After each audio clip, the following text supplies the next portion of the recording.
Hello and welcome back to my YouTube channel. ഇന്ന് നമ്മളൊരു കുട്ടി ഷോപ്പിംഗ് വ്ളോഗാണ് കേട്ടോ കാണാൻ പോകുന്നത്. ഞാനും വിദ്യയും കൂടിയിട്ട് എനിക്ക് ഹോസ്പിറ്റൽ ബാഗിലത്തേക്ക് കുറച്ച് സാധനങ്ങൾ വാങ്ങാൻ പോകണം. സോ ഞങ്ങൾ രണ്ടുപേരും കൂടിയിട്ട് ലുലുന്ന് വാങ്ങാമെന്ന് കരുതിയിട്ട് ഇറങ്ങിയതാണ്.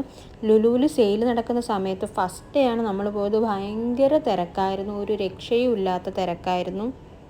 അതുമാത്രമല്ല, എനിക്ക് നമ്മളുടെ സ്റ്റോറിലത്തേക്ക് ലുലുവിലെ സ്റ്റോറിൽ നിന്ന് കുറച്ച് സാധനങ്ങളും എടുക്കാനുണ്ടായിരുന്നു. സോ നമ്മൾ ഈ രണ്ട് കാര്യങ്ങൾക്ക് വേണ്ടിയിട്ടാണ് ലുലുവിൽ പോയിട്ടുണ്ടായിരുന്നത്. ഓൾറെഡി ഞാൻ ലിസ്റ്റൊക്കെ ക്രിയേറ്റ് ചെയ്തിട്ടാണ് പോയത്. കാരണം അവിടെ പോയിട്ടൊരു റഷ് വേണ്ട, ഒരു കൺഫ്യൂഷൻ വേണ്ട എന്ന് കരുതിയിട്ട് ലിസ്റ്റൊക്കെ ക്രിയേറ്റ് ചെയ്തിട്ടാണ് പോയത്. പക്ഷേ ഭയങ്കര തിരക്ക് കാരണം അവിടെ സാധനങ്ങളൊന്നും ഉണ്ടായിരുന്നില്ല. ഓൾമോസ്റ്റ് എല്ലാം വലിച്ചു വാരിയിട്ട് അങ്ങനെയൊക്കെ ഭയങ്കര അലമ്പായി കിടക്കുമായിരുന്നു. അതുകൊണ്ട് തന്നെ ഭയങ്കര ടാസ്ക്കായിരുന്നു നോക്കി എടുക്കുക എന്നുള്ളത്. അതുമാത്രമല്ല, നമുക്ക് ആവശ്യം ഉണ്ടായിരുന്ന ഒരു സാധനങ്ങളും ഉണ്ടായിരുന്നില്ല.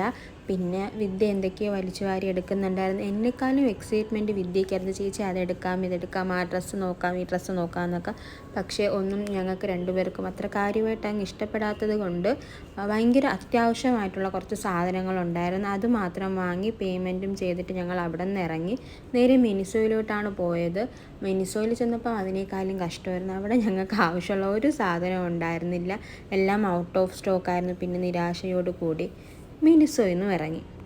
ആ ദിവസത്തെ ഏറ്റവും ബെസ്റ്റ് പാർട്ട് എന്ന് പറയുന്നത് ഇതായിരുന്നു, ഫുഡ് കഴിച്ചതായിരുന്നു. ഞങ്ങളെല്ലാവരും കുറേ നാളിന് ശേഷമാണ് ഞാൻ ഇവരുടെയൊക്കെ കൂടെ ഇരുന്ന് ഫുഡ് കഴിക്കുന്നത്, കൈയിട്ട് വാരിയൊക്കെ കഴിക്കുന്നത്. ആ ടൈം അടിപൊളിയായിരുന്നു. കുറേ സമയം അവിടെ ഇരുന്ന് കുറേ കാര്യങ്ങളൊക്കെ പറഞ്ഞു, വർത്തമാനങ്ങളൊക്കെ പറഞ്ഞു. പിന്നെ തിരിച്ചിറങ്ങിയപ്പോഴത്തേക്കും അജിത്തേട്ടനെ കണ്ടപ്പോഴത്തേക്കും അജിത്തേട്ടൻ എന്നെ വീട്ടിൽ ഡ്രോപ്പ് ചെയ്യാമെന്ന് പറഞ്ഞു. പിന്നെ ഞാൻ അജിത്തേട്ടൻ്റെ കൂടെ വീട്ടിൽ വന്ന് ആകെ ടയേർഡായി ഞാൻ.